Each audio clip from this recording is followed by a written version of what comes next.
What does Biafra mean? It means freedom, liberty, fairness, equity, and justice. In practical terms, these are very good sounding words, but in practical terms, what does Biafra mean? Confederation. So a weak center, Very weak. very strong regions. Absolutely. Have you had a change of mind, therefore, about getting an independent Biafra? Because that's what I seem to be hearing. No, I've not changed my mind. No. An independent Biafra means going back to the way we were before the white man came. Okay, so you're not talking about a federation when you say a confederation. You're not talking about a federation as part of Nigeria. You're talking about total independence. Absolute independence. Complete independence. Now, is there anything that can happen that will make you change your mind about this particular direction? No. So it is either Biafra or nothing else. Or death. Yes. Or death. That's correct. If push comes to shove, yes, will you go to war? No, because truth is a far more potent and deadlier weapon than bullets and mortars. So truth. No war. You've ruled out the Absolutely, I don't want any war. No, no war. When I say Biafra or that, I'll keep pushing. Either I am alive, I die in the process, I won't stop.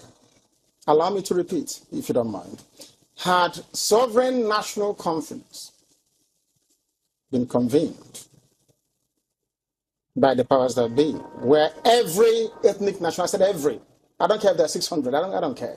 Everyone is all the 500 plus. Everyone together to say, this is all, others can delegate, I don't know, powers to other people to attend on their behalf. Sit down to say, what type of country do we want? Sit down, discuss, agree. I can begin to perhaps submit to your position. Is it too late? It is way too late. They've killed too many people. They've ruined too many lives. They've wasted too many souls. How do we bring those people back? If the federal government, given the agitation that is going on, becomes convinced that, you know what, these people have a point, it is time to actually address all these issues, and they begin to systematically address some of these issues, would you change your mind? No, because of the deceptions of the past. No trust. No trust. Aburi was there, it was negotiated. Nothing happened. 1968, if I recall. And the confab report, what became of it? How about the 3 R's? Reconciliation, reconstruction, and heaven knows what else. What became of them? Nothing. Calabar Seaport is not working. Can you tell me why it's not working? It's a seaport used by the colonial masters. Why is it not working today? How about Iguacha Seaport? Why is it not being used? Why not worry? Why must we allow only Lagos to function as a viable seaport? In England, where I used to live, you had Liverpool, you had the Sun, which is Portsmouth, Southampton. Everywhere, you had harbors and ports. So why must you have only one? I've heard people say these are very valid arguments, and that these are things that are to do with bad governance. So the average Biafran, to use your phrase, or Igbo man in the Igbo, is facing poverty much in the same way that the average guy in Yobe State is facing poverty.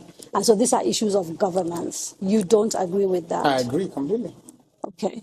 So if that is it, why isn't the agitation about tackling the problem, which is ensuring good governance, perhaps starting from locally? Because part of the allegations against you is that you don't confront your political leaders in the East, and you'd like to blame Abuja for everything. Because the way I would want to solve a problem is not how a Fulani man would want to solve it. You really believe this is an ethnic thing, and the ethnic approach is different? No, the approach is different. No, it's not ethnic. It is more to do with value system. Right.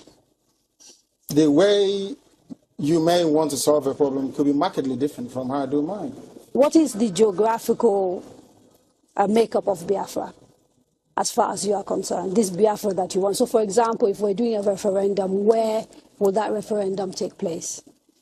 Is it only the 5? No. It's okay. It's on, which is River State, Bayelsa, Delta, Anambra, Imo, Enugu, Ebonyi, Cross River, Akwa Ibom? and Akwa Ibom, of course. Those are the coasters. Basically, Bayelsa? yes. Southeast and South-South without Edo State. Without Edo State. That's correct. And then including Igede, Idoma. Right, the Benues. So That's the correct. Igalas and part of the Kogi, Yes, Kogi yes. State, right? Yeah.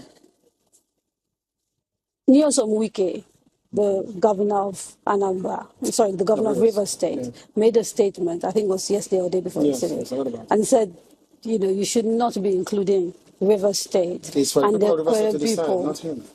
I can't decide for Biafrans. They have to go and vote and convince the whole world that they want Biafra. It's not for instance, it's only one man, one vote. What if they're not even willing to take part in the referendum? Because I've had people from the South, for example, from Bayelsa. I've had people from Cross River. I think there's a famous actress, Kate Henshaw, for example, wrote a long piece about why people of the South don't want to be dragged into a place called Biafra. You're saying, regardless of what they say, you want a referendum in those parts. Because I know the majority of the people want a referendum. I was in Iguacha yesterday. How do you know? I was there yesterday. I was in Iguacha yesterday. You call Port Harcourt. I was there yesterday. I should have been there to see what happened. Now, They were delighted to see me. I'm sure you know that. It's all over the place. They're very happy to see me. I bet Kate Henshaw wouldn't get such reception. Were she to go to she's a Iguacha. big, popular Nollywood actress. I wouldn't necessarily. I'm telling you, if I go to her village, people will turn out to see me more than turn out to see her.